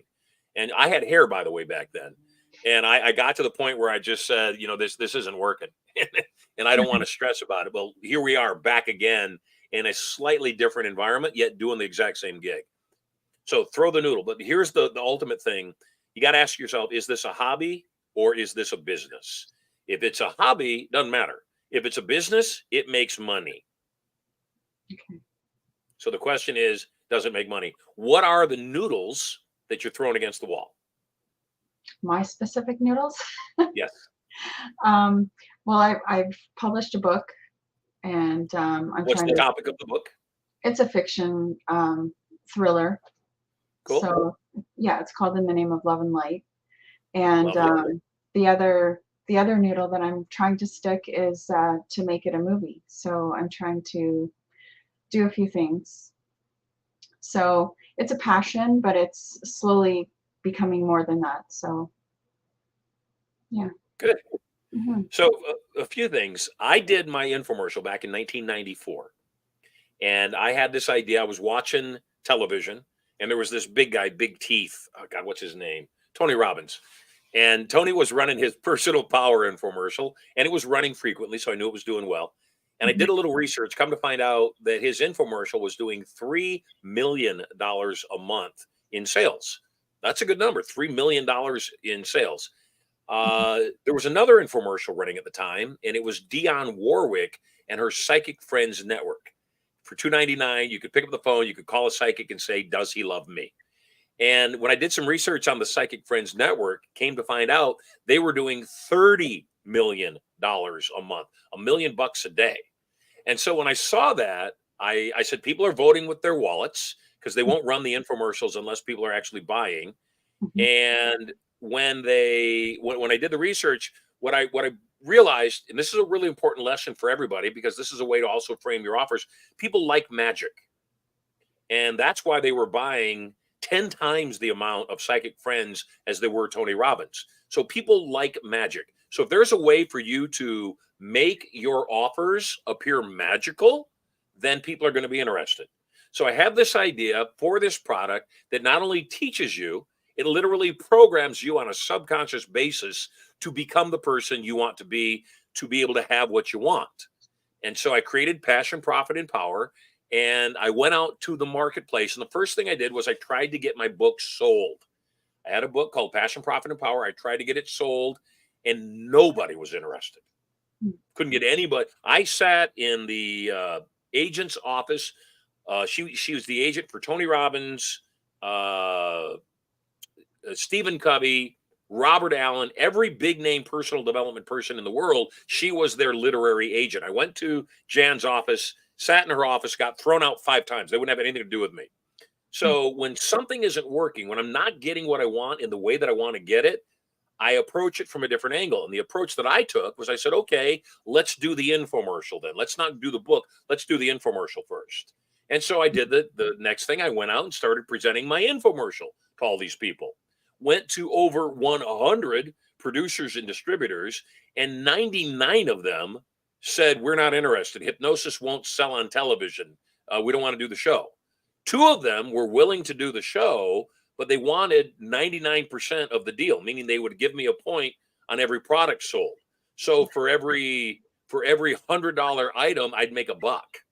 And I said, no, I don't want to do that either. So ultimately, and this is often, especially this day and age, it's a really viable solution. Ultimately, what I did was I produced the show myself.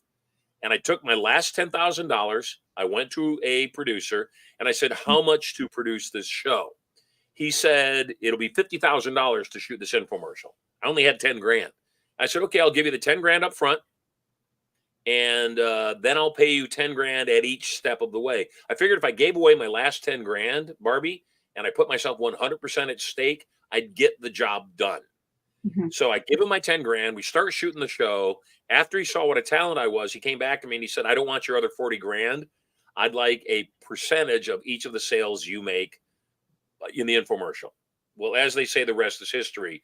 He took $1 per unit for the first 250,000 units, and we did over 1 million units in the first year because I held on to the deal and I self-published the infomercial. I was making 20 on the $22 sale. I was making $16 profit on each unit rather than $1. And like I said, in the first year, I made $22 million because I controlled the deal. So is your book done? Yes. Have you shopped it to any publishers? I just self-published it on Amazon currently. Good. You're self-published. Are you releasing any chapters on social media? I have not done that. Have you released any excerpts from the book at all? Very little. Here's what I would do if I were you. I'd start having some fun with it. I'd start saying, hey, my book, such and here's a release from my book. And then release some of the book, teasers, the sexiest parts, the most salacious parts, the murderous parts, the dramatic parts, release those. There's a book that's being released on social media right now that's about the husband that everybody in the family hates that secretly is a multi-billionaire. And they release chapters of the book, and it was enough for me to buy the book. And I wouldn't normally buy that kind of a book. If I saw it at a bookstore, I would never buy it. I want to know the story. And because they release chapters of the book, it's fascinating. And so that is a great way. Some is better than none. So if you're not making any sales whatsoever, start releasing chapters of the book. It may be at J.K. Rowling's that this book doesn't do a whole lot, but it gets people interested in what you're selling. And then the second thing I might do, if it were me, just having the experience that I have, is I might have some fun and I might shoot video of portions of the book. Now, if you're like most authors, your first book probably has a certain amount of autobiographical elements to it. Am I right? You write some of your experiences into the book. Not at all. Well, there you go. That's a good one too. So what I'd recommend, if it's possible, with an iPhone, technology is so simple. With an iPhone, shoot little 60-second segments of stuff from the book. Play the video. Click the link here to find out more about the book. Because right now what you've got is you've got a property that's done that nobody knows about. Nobody, again, I have people posting in the chat, yeah, you gave me $1,000 11 years ago. You in the early 2000s, you saved my life. I was suicidal. You counseled me, saved my. That's what's going to happen with your book. But right now, nobody's read it, so you don't have any of that feedback.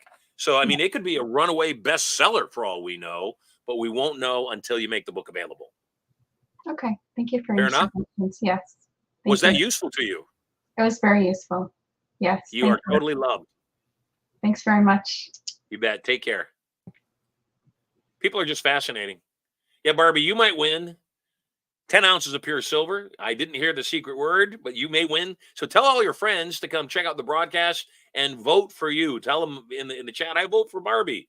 So so far, we had Tim, we had Barbie, we had Jeff, and I think we have time for at least one more call.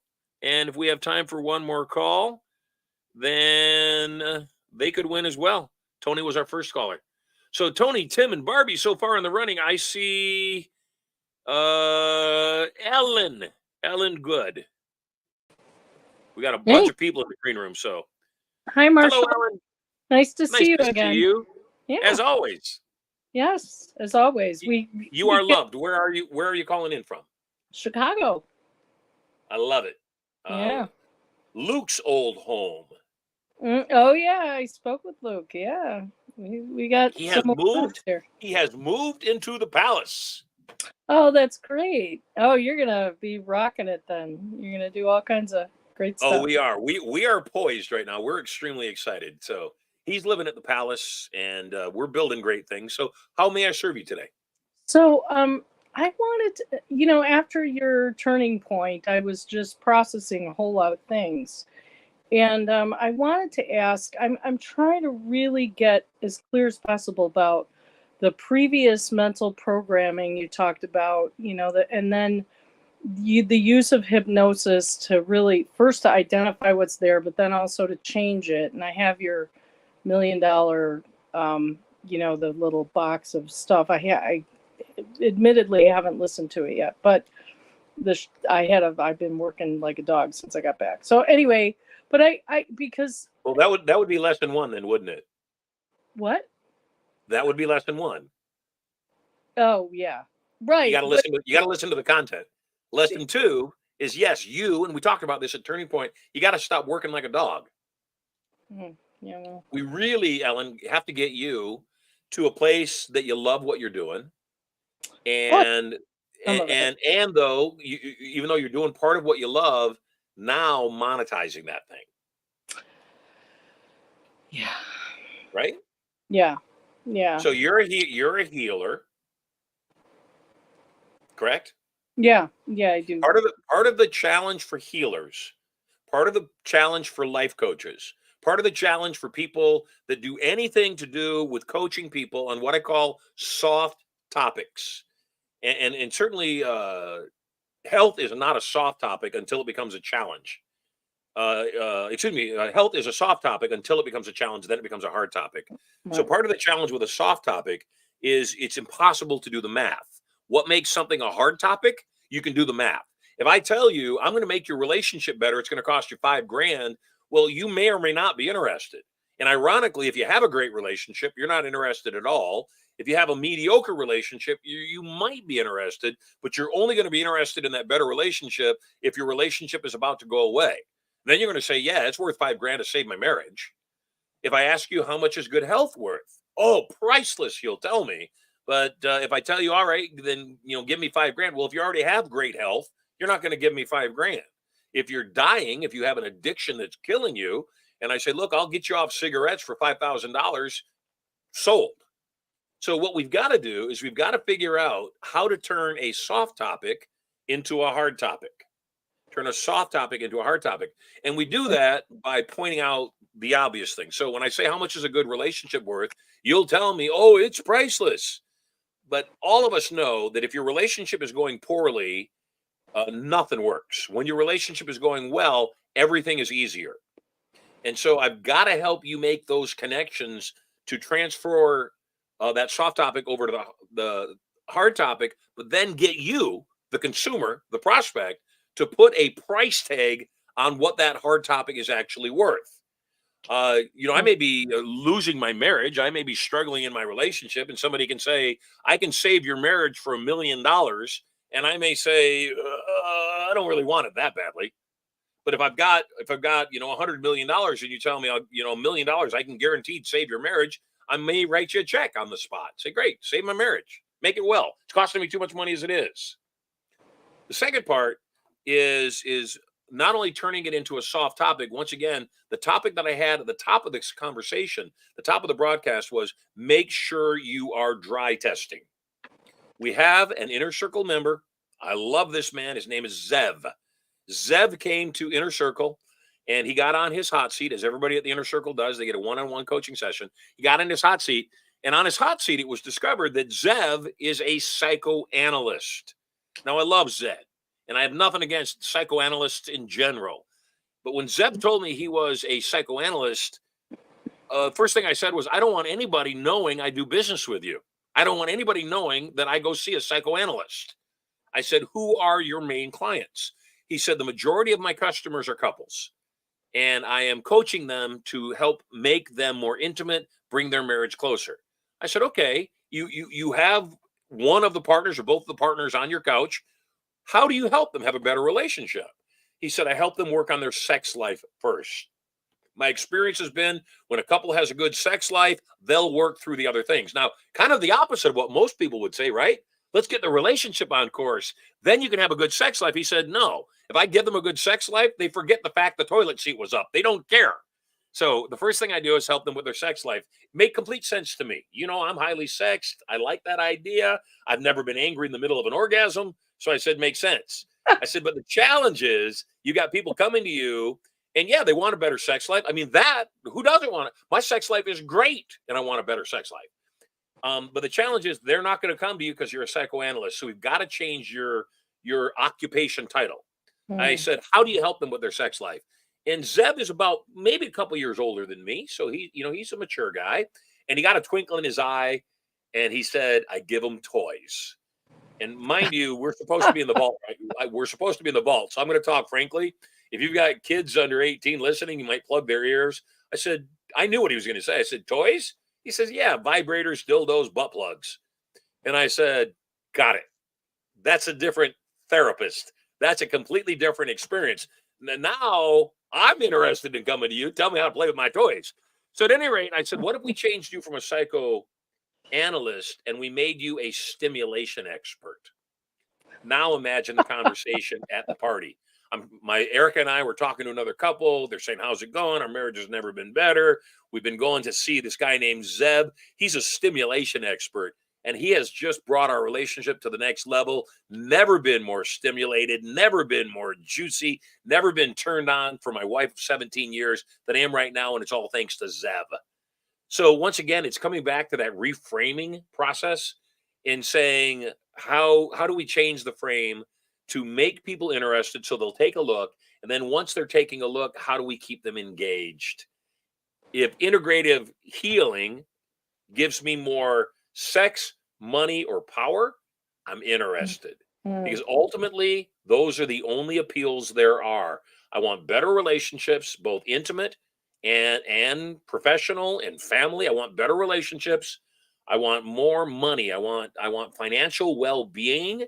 And I want emotional, mental, physical, and even spiritual power. So everything I want falls into those three categories. The question you have to ask yourself, Ellen, how does my offer stimulate those three appeals? Does it create better relationships? Does it create more money? Does it create emotional, mental, physical, and spiritual well-being? My knee, while I was in Ohio, was giving me grief. It's still giving me a little bit of grief. If somebody today said to me, Marshall, write me a check for $10K, I will heal your knees permanently, I would write them a check in a heartbeat. If somebody told me you will never, ever have any knee challenges for the rest of your life, you got to write me a check for $100,000, but it's guaranteed, I would write them a check today for $100,000 to never experience the pain I've been through in the last few months. So once again, it's understanding how do I make my offer appeal to one of those three appeals? How do I put a price tag on it that makes sense to what this person needs? And then finally, it may come down to you needing to find a more target-rich environment, more woulds and coulds, people that would want what you're selling and could afford it. Because that's the other thing that I see wellness coaches, health coaches, life coaches, I see them aiming for audiences that are so far beneath their pay grade that those people will never be able to afford their services. But the people that could afford their services don't see the value because you haven't done the math for them. Make sense? Yes. Well, And you are look for a message. Christian sent a message to you from me. awesome. Speaking of your knees, I'm not going to drop that topic. Well, you know why you're not going to? Why? You love me. I do love you, and I can I help mean, look at me. I don't blame you a bit. Thank you. you. Thank you. I'm Thank very, you I'm for very grateful, Ellen. And I got a lot of people rooting for me and sending me information, giving me signals. And again, it's a pain in my knee or a challenge in our lives. That's life. And that's what this show is about. This show is about all of us getting together and assisting each other, solving each other's challenges, just like this. You are loved. You are amazing. I am glad you're here. Make sure you tell your friends to come vote for you because you just might win 10 ounces of pure silver. Take care. Life is good. Hey, that's all the calls we're going to take. We have 5 more minutes in the show. I want to do a quick recap. This is a test. Kelsey, you chime in on Monday, and I'll make sure you get on the show first thing, okay? So make sure you tune back in on Monday. In fact, anybody that's sitting in the green room right now that has not been able to get on the call, or maybe you're waiting to get on the call, come back on Monday, and I'll get you on the call. So glad you're here. I want to recap. We're wrapping up. This is a test. We got Tom Golly coming in to the studio, working with Amanda and Jordan. I want to thank Amanda and Jordan for all the efforts that they have put into getting us on. Thank you, Atomic Wealth. Thank you also, folks at Exposure, Monsi and her team for doing all that you're doing. Thank you, Luis, Top 10 Podcasts, for all that you do for helping the podcast. Yeah, this is a testing systems, making sure everything's working, make sure the green screen doesn't fall on my head again. So we are here. I am glad you are here.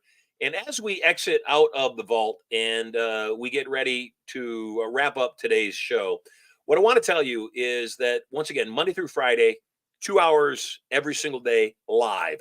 First hour content and guests. And we got some cool guests lined up for next week. Every single day, we will put the 10 ounces of silver up for grabs for one of the best calls. And today, we had some great calls. We had some really great calls. We had Ellen. We had, let me go back through my notes. We had Tim. We had Barbie. And we had, our first call was Tony. So we had some great calls. So now is your time to vote in the chat. I've been looking at the tally. The team's been looking at the tally. As we wrap up, they tell us the winner of the day for today, whether he got people to vote for him or not. I too agree with the synopsis. It was the best call of the day. I thought had the most value, and that is Tim. Tim, you have won. Tim Keolan. I think Keogan. Close. You win. 10 ounces of pure silver from me. Nobody won the $5,000 by saying the secret word. So I did my best to tell you what the secret word was. I said it's strange. I said it was weird. I said it's right there in the here's the secret word of the day. The secret word of the day. Had you said it during our conversation, you would have won $5,000 was bizarre. The secret word of the day was bizarre.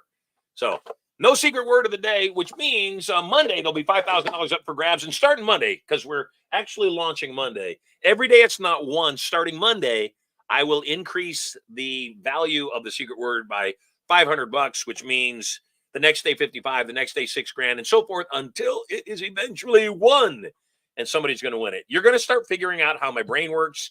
You're going to start figuring out how my clues work, and you're going to figure it out. So weird and strange, just flat out bizarre how that will work.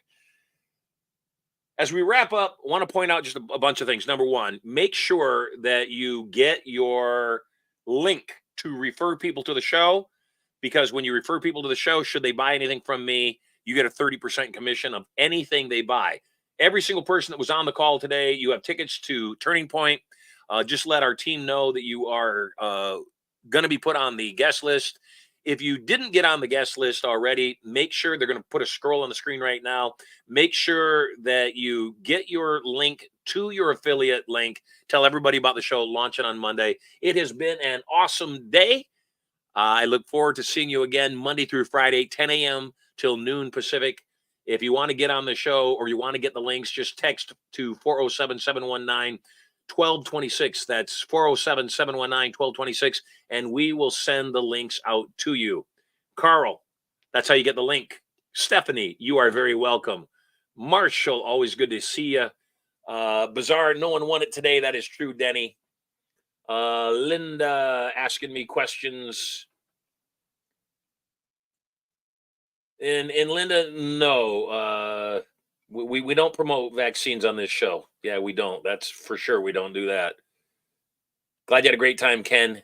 Glad you had a great time, Mars. Good to see you again. I love you too. You were totally loved. I'm wrapping up the show. My name is Marshall Sylver. Want to be your personal millionaire maker. Thanks for sitting with me during this, our test run, working out some bugs. We will see you live on Monday, 10 a.m. Pacific time for episode 1 of Marshall Sylver Live. Until then, make it an awesome day. You are loved. Bye for now.